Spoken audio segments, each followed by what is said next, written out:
Once upon a time in a small cheerful village, there was a hardworking salt seller named Mr. Pippin. Every day, he would travel to the nearby town to sell sacks of his finest salt. Mr. Pippin had a loyal friend, a sturdy old donkey named Benny, who helped him carry the heavy sacks. Benny, the donkey, had a curious personality, always twitching his ears and flicking his tail to swat at the buzzing flies as he trotted along the dusty roads. He was a bit mischievous but incredibly observant. Mr. Pippin and Benny were known throughout the village as the perfect team.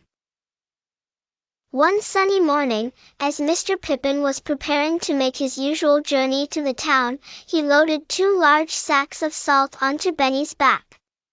Off they went, the sun shining brightly and the birds singing sweet tunes. As they traveled along the narrow path, they approached a small stream that they always crossed. The stream was not deep, just enough to cool off Benny's hooves. But today, Benny had a different idea. As they reached the middle of the stream, he decided to sit down right in the water. "Benny, what are you up to?" exclaimed Mr. Pippin with a chuckle. To Mr. Pippin's amazement, he noticed that Benny seemed quite pleased with himself. As Benny stood up, the sacks were much lighter than before. "Oh dear," Mr. Pippin thought to himself, "this clever donkey noticed that sitting in the water dissolved the salt and lightened his load." Benny brayed happily, knowing he had lightened his burden.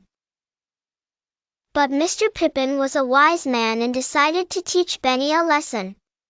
The next day, as usual, they set off to town. But this time, instead of loading the sacks with salt, Mr. Pippin filled them with sponges. Benny, thinking he could play the same trick, sat down in the stream again, expecting the load to vanish. However, much to his dismay, when he stood up, the sacks were twice as heavy. Benny brayed in surprise as Mr. Pippin laughed heartily. Benny had learned his lesson, being too clever can sometimes backfire. From that day on, Benny never tried to trick Mr. Pippin again. They both returned to their usual routine, Benny carrying the salt dutifully, and occasionally receiving a good scrub in the stream.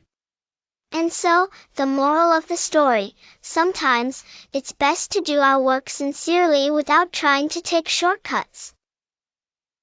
And from that day forward, Benny and Mr. Pippin became even better friends, enjoying their journeys, their laughter echoing along the village paths.